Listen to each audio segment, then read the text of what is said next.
आप सभी को मेरा नमस्कार। मेरा नाम सचिन तोमर है और मेरी कविता का शीर्षक है शहीद का शव।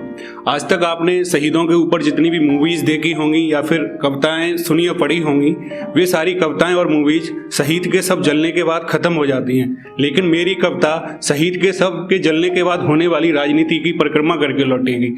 और ये इस कविता की एक खास बात यह है कि आपके सामने हर पंक्ति के बाद एक सीन आएगा और जाएगा। मैं अपनी कविता शुरू करता हूँ कि आज फिर से एक खालीपन जरूर कुछ खास होने वाला है। आज फिर से एक खालीपन जरूर कुछ खास होने वाला है। अरे हाँ आज तो हमारे गांव में शहीद का शव आने वाला है। अरे हाँ आज तो हमारे गांव में शहीद का शव आने वाला है। जगह जगह ये छाई उदासी देखो मेरे गांव में, जगह जगह ये छाई उदासी देखो मेरे गांव में, जगह जगह चिल्लाती खामोशी देखो मेरे गांव में। आज हमारे गांव में सूरज कहाँ डूबने वाला है। अरे हाँ आज तो हमारे गांव में शहीद का शव आने वाला है। अरे माँ मैं इनकी बारात में कुछ दिन पहले नाचा गाया झूमा था। अरे माँ मैं इनकी बारात में कुछ दिन पहले नाचा गाया झूमा था। सारी खुशियों को मैंने उछल उछल के चूमा था। माँ नई नवेली दुल्हन का तो तनमन कांप गया होगा। माँ नई नवेली दुल्हन का तो तनमन कांप गया होगा। अब मिटना पड़ेगा मुझको मांग का सिंदूर भांप गया होगा। अब मिटना पड़ेगा मुझको मांग का सिंदूर भांप गया होगा।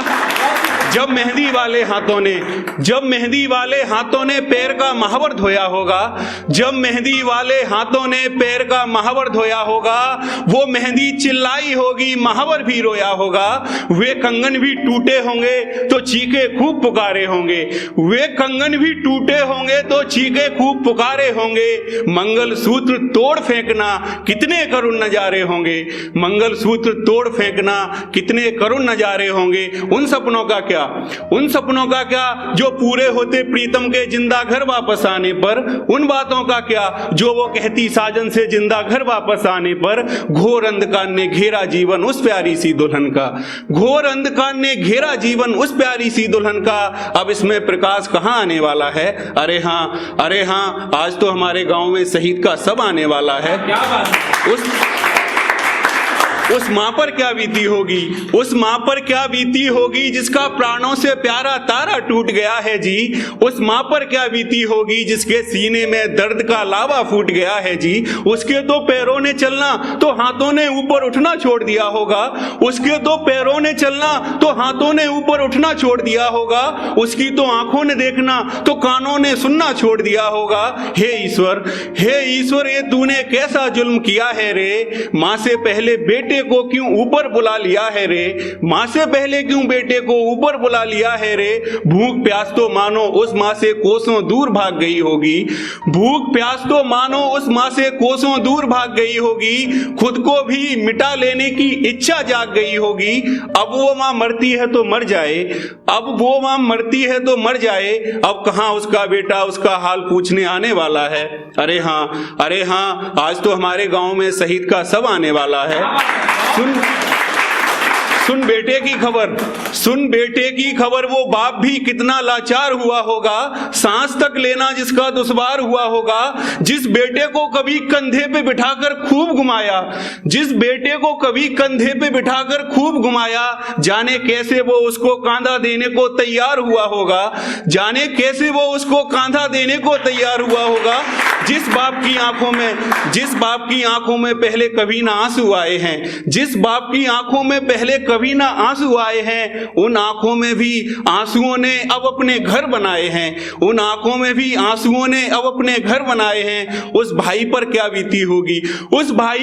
बीती होगी जब उसको ये खबर सुनाई होगी। मुमकिन है एक अरसे तक उसने अपनी पलकें नहीं झपकाई होंगी। वो प्यारा सा बचपन अपना जब हम साथ में पढ़ते थे था दोनों में प्यार बहुत, पर कभी कभी हम लड़ते थे। तेरा रूठ कर खाना न खाने पर हम कितना तुझे मनाते थे। तुझे कसम चढ़ा करके अपने हाथों से खाना तुझे खिलाते थे। कोई सोच नहीं सकता उस पल के बारे में। वो एक पल नहीं जमाना होगा। जिन हाथों से जिसे कभी खाना खिलाया आज उन्हीं हाथों से उसे जलाना होगा। आज उन्हीं हाथों से उसे जलाना होगा। हो रहा है अब एक ऐसा शोर, हो रहा है अब एक ऐसा शोर, लगता है कोई नेता आने वाला है। हो रहा है अब एक ऐसा शोर, लगता है कोई नेता आने वाला है। अरे हाँ, आज तो हमारे गांव में शहीद का शव आने वाला है। नेताजी ने आते ही हाथों में चेक थमा दिया है। नेताजी ने आते ही हाथों में चेक थमा दिया है। ऐसा लगा जैसे मानो शहीद के जीवन का पूरा दाम लगा दिया है। ऐसा लगा जैसे मानो शहीद के जीवन का पूरा दाम लगा दिया है। अरे ओ नेताजी, अरे ओ नेताजी, तुम शहीदों की कुर्बानी का मोल नहीं दे सकते हो। जो माँ उस दिन से नहीं बोली है उसके बोल नहीं दे सकते हो। जो माँ उस दिन से नहीं बोली है उसके बोल नहीं दे सकते हो। जिस दुल्हन के सारे सपने पल भर में ही टूट गए, जिस दुल्हन के सारे सपने पल भर में ही टूट गए, मेहंदी सिंदूर महावर सभी अपनी अपनी जगह से छूट गए, उस दुल्हन के बारे में आपका क्या ख्याल है जी? उस दुल्हन के बारे में आपका क्या ख्याल है जी, जिसकी जिंदगी अब वास्तव में बहुत बड़ा सवाल है जी। जो बाप बेटे की खातिर एक समंदर रोया है, जिसने अपना प्यारा बेटा सीमा पर खोया है। तुम सोच रहे हो कि इनकी कीमत तुम दे सकते हो? तुम सोच रहे हो कि इनकी कीमत तुम दे सकते हो? तो सच बताइए नेताजी, क्या अपना बेटा भी तुम सेना में दे सकते हो? तो सच बताइए नेताजी, क्या अपना बेटा भी तुम सेना में दे सकते हो? इसीलिए मेरा ये कहना है, इन दिल्ली के दरबारों से आंखों की धूल हटा करके मिले कभी शहीदों के परिवारों से। ये चंद तुम्हारे पैसों से, ये चंद तुम्हारे पैसों से शहीदों के बेटे नहीं पला करते हैं। ये 1 लाख के चेकों से शहीदों के परिवार नहीं चला करते हैं। अगर करना ही है कुछ, अगर करना ही है कुछ तो तुम तनिक फैसले भारी लो। अगर करना ही है कुछ तो तुम तनिक फैसले भारी लो। इन शहीदों के परिवारों की पूरी तुम जिम्मेदारी लो। इन शहीदों के परिवारों की पूरी तुम जिम्मेदारी लो। खैर छोड़िए, नेता हैं। हे शहीद, तुझको लिखते लिखते मेरी ये कलम बहुत दिनों से ना सोई है। ये कविता भी अक्सर अकेले में फूट फूट कर रोई है। ये कलमकार भी आज तुझे शीश नमाकर नमन करने वाला है। अरे हाँ, आज तो मेरे गांव में शहीद का शव आने वाला है।